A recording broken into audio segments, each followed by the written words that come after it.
Welcome to the Adhvaitha Decoding Reality podcast. Today, I will talk about the power of thinking and the power and the potential of our thoughts.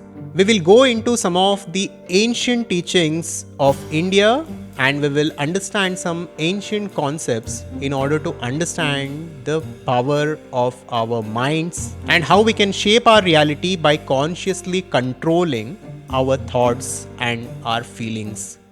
So it is said that on an average, a person thinks about 70,000 thoughts per day. And there are a lot of books, and there are a lot of teachers, and there are a lot of teachings on the power of thinking and on how our thoughts shape our reality. And over a decade ago, when I was interested in personal development and taking control of my reality, one of the first books that I read was Think and Grow Rich by Napoleon Hill.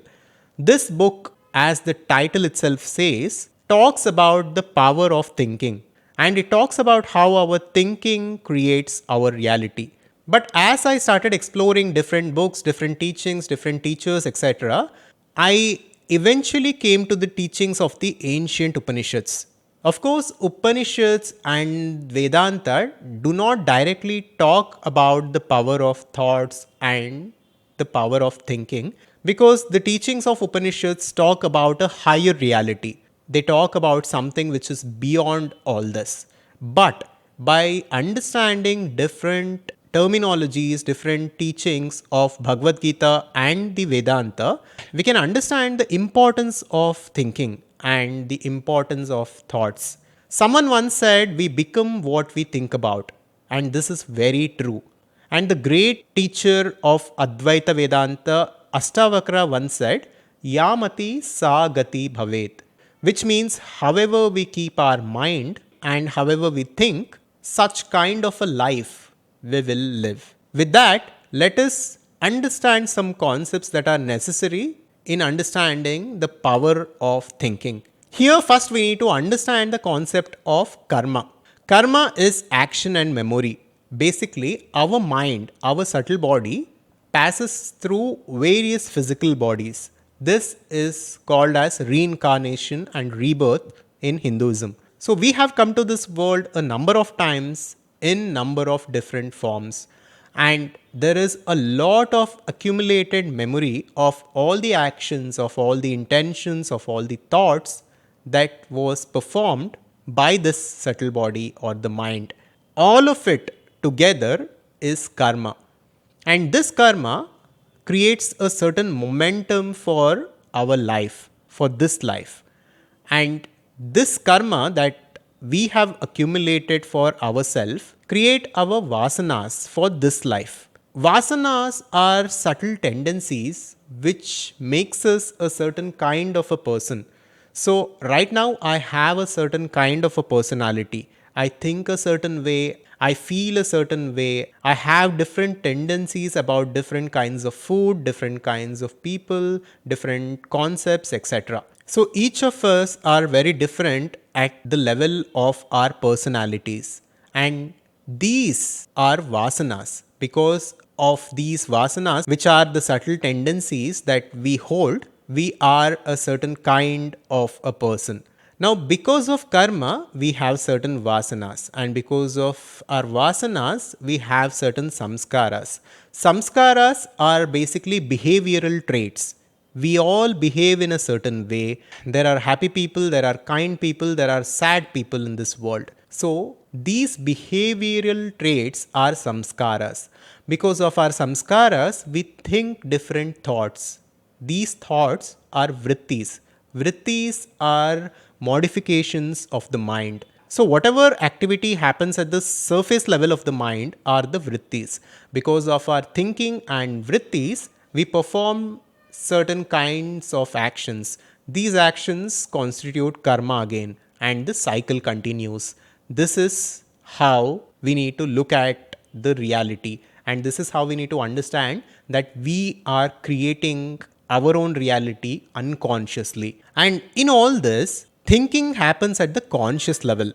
Our samskaras are at the subconscious level, and our vasanas are something which is even deeper. So, if we want to correct our reality and if we want to consciously create our reality, we need to first of all focus on our thinking, which happens at the conscious level, because this is where we have direct access. Like I said earlier, we think about 70,000 thoughts per day, and we become what we think about all day long. I will repeat this because this is very important. We become what we think about all day long.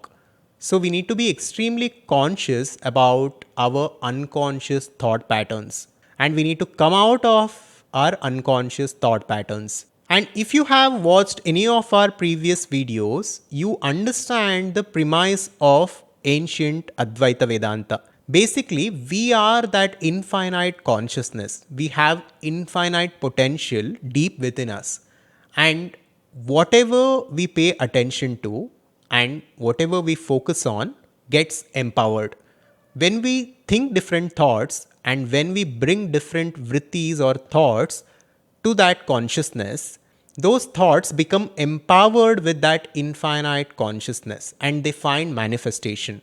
Now, every thought might not find manifestation in this physical reality, but every thought does manifest, maybe at subtle level at first. So, we need to take control of our attention. We need to consciously see what kinds of vrittis are we bringing into that consciousness that we are, and what kind of thoughts are we empowering. So we should make sure that we always empower positive thoughts and positive belief systems. And by constantly being aware of our thinking and our thoughts, we can instill new samskaras into our personalities. Once we instill new samskaras, positive thinking becomes automatic.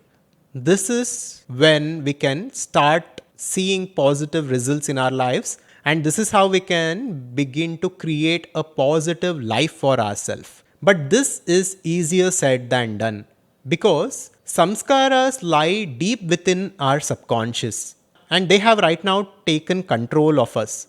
So, first of all, we need to disidentify ourselves with those old patterns of thinking and old samskaras, and we need to start being aware of the vrittis that appear at the surface level of our minds. And we need to start thinking about the life that we truly want to live. Once we start doing this habitually, and once we start to repeatedly come out of unconscious thought patterns and start to live consciously, conscious living becomes a part of our life. And through this, along with positive affirmations, meditations, we can instill new positive samskaras and build positive vasanas and come out of the inertia of our past karma.